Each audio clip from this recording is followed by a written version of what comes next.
আসসালামু আলাইকুম। সবাই কেমন আছেন? আজকে আমরা সবাই মিলে আমাদের গ্রামীণ স্টাইলে খিচুড়ি পার্টি করব। আসলে এরকম করে খিচুড়ির আয়োজন আমরা প্রায়ই করে থাকি, তাই ভাবলাম আজকে আপনাদেরকেও দেখাই। তো আমরা বিকেলবেলা ভলিবল খেলা শেষ করে আমরা কয়েকজন চলে গিয়েছিলাম বাজারে। সেখান থেকে আমাদের খিচুড়ির জন্য প্রয়োজনীয় বাজার করে চলে আসলাম আমাদের বাড়িতে। সেখানে আগে থেকেই আমাদের সবাই উপস্থিত ছিল। আমাদের বড় ভাই, ছোট ভাইরা এবং বন্ধুবান্ধব সবাই এক একজন এক এক কাজে পারদর্শী। এখন যে যে কাজে এক্সপার্ট সে সেই কাজটি করতেছে। কেউ মশলা ব্লেন্ড করতেছে, আবার কেউ মুরগি কাটতেছে, আবার কেউ সবজি কাটতেছে, এবং যারা ছোলাছুলিতে উস্তাদ তারা আদা রসুন পেঁয়াজের আঁশ চলতেছে। সবাই কাটাকাটিতে ব্যস্ত। আমাদের খিচুড়ি রান্নার স্টাইল ও বাজার অন্যদের থেকে ভিন্ন। আমরা খিচুড়ির মাঝে এক্সট্রা কিছু মশলা দিয়ে থাকি যাতে টেস্ট আরও দ্বিগুণ হয়ে যায়। সব কিছু দেখাশোনা করতেছে রাইহান ভাই এবং রাকিব। তারা কাটাকাটি শেষ হলে রান্নার কাজে চলে যাবে। আমাদের গ্রুপের খিচুড়ি রাঁধুনি হচ্ছে দুইজন। একজন হচ্ছে আমাদের সিনিয়র রাইহান ভাই, আরেকজন হচ্ছে আমাদের বন্ধু আলামিন। তবে আলামিন কর্মজীবনে চলে গেছে, যার ফলে এখন আমাদের রাইহান ভাই কন্টিনিউ করতেছে।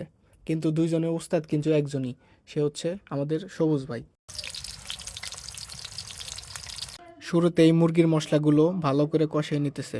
কষানো শেষ হলে সেগুলো কড়াইতে রেখে পাতিলে খিচুড়ির রান্না কাজ শুরু হয়। আমাদের রাঁধুনি রাইহান ভাইয়ের সাথে প্রতিবারে দুইজন রান্নার কাছে সাহায্য করে। তারা হচ্ছে রাকিব এবং আশিক। এক কথায় বলা যায় ওরাও জুনিয়র রাঁধুনি। আসলে আপনারা জানেন রান্নার সময় অনেক কিছু হাতে হাতে আগায় দিতে হয়।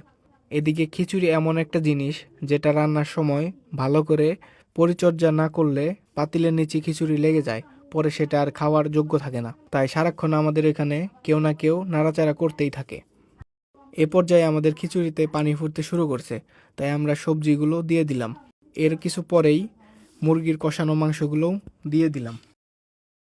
রান্নার এক পর্যায়ে দূরপ্রবাস থেকে ভিডিও কলে যুক্ত হয়েছে আমাদের বন্ধু আলামিন।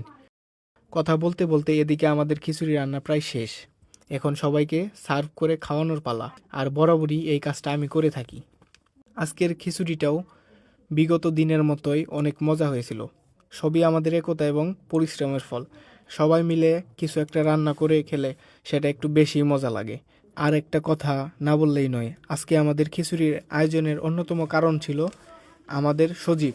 সে আমাদের ছেড়ে দূর প্রবাসে চলে যাচ্ছে। সবাই সজীবের জন্য দোয়া রাখবেন। খিচুড়ি খাওয়ার পরে একটু কোমল পানীয় না হলেই নয়। সকলের সাথে কথা হবে অন্য কোনো ভিডিওতে। সবাই ভালো থাকবেন এবং বেশি বেশি করে খিচুড়ি খাবেন। সবাইকে আসসালামু আলাইকুম।